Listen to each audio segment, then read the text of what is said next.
Michael Barnes, who is an attorney who has a lot of experience in cases involving prescription drugs. When I first heard that this Lopez guy had disappeared to Thailand, I thought, he might be worried about being prosecuted. Because I would assume, Michael, that there's got to be a rule against sending huge quantities of propofol to some woman's house in Santa Monica. It's only supposed to be used in a surgical setting. If indeed this pharmacy owner sent a whole bunch of propofol to Dr. Conrad Murray's girlfriend, did he break the law, do you think? I think it'll depend on whether or not he knew that he was sending it just for one particular patient. And from what I understand in reading news reports about this particular pharmacist, he believed, and I think it was because Conrad Murray actually expressly told him, that this was going to be for an actual clinic for a number of patients. And that creates a whole different scenario in terms of the responsibility of the pharmacist. And another point that we should make note of is that the DEA did, after the death of Michael Jackson, raid this pharmacy and has the information related to these prescriptions. So presumably there would have been charges by now if there were any violations of federal law. Yeah, and I have to ask, if Dr. Conrad Murray indeed lied to the pharmacist from whom he got the propofol about what he was doing with it and saying he had a clinic, I would think that that would be Exhibit A for the prosecution. Let's bring in Michael C. Barnes, attorney and drug policy advisor. Michael Barnes, you know, it's interesting because you talk about the standard of care. That's so critical here. But was simply leaving Michael Jackson alone with propofol enough to have Murray convicted of involuntary manslaughter? Well, that one particular issue of leaving him alone probably would be enough, but there are so many more additional facts that support that this doctor was simply negligent in his behavior. He was starting as simply as trying to practice anesthesia as a cardiologist. You know, what likely would have been a better approach for him would be to try to coordinate care with specialists.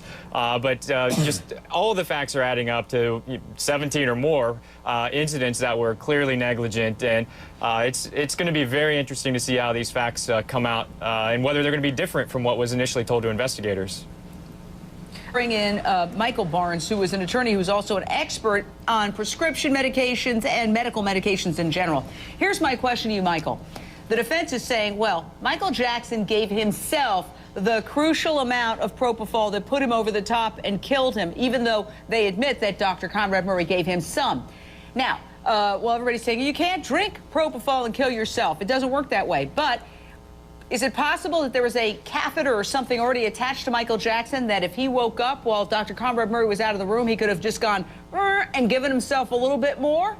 It's possible, but if they're going to stick with the defense is going to stick with the facts, according to what Murray said to investigators, it's not going to work for them because he said that he put Michael Jackson under, that Michael Jackson was unconscious due to the anesthesia propofol, and then he went out to make a 2-minute call. Comes back 2 minutes later, and Michael Jackson is dead. But you cannot in 2 minutes wake up out of anesthesia, get your bearings, go and inject yourself with propofol, lie back down neatly, and then die to a point where you can't be resuscitated all within 2 minutes. It just doesn't make sense.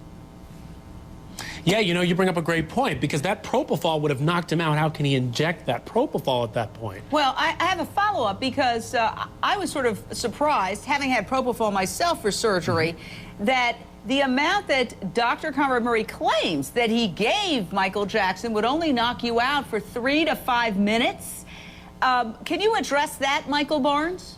Well, again, it's really disconcerting that he would leave the room for 2 of those 3 to 5 minutes if he only gave him that small amount of the medication. And so if indeed he left the room and Michael Jackson woke up, then that in and of itself is negligent behavior in that he left him unsupervised, knowing that he might have shown signs of drug dependence, and not addiction, by the way, dependence. And then, you know, he leaves the room with these vials of propofol already presumably hooked up to this makeshift IV. All of it is just really shady behavior, and I don't believe that he was a bad person. I believe the people from his local church who said he was a good person, that might have been why he couldn't say no to Michael Jackson. But let me say this very quickly. You say, oh, nobody's going to believe this idea that, people believe a lot of things in the jury room. Look at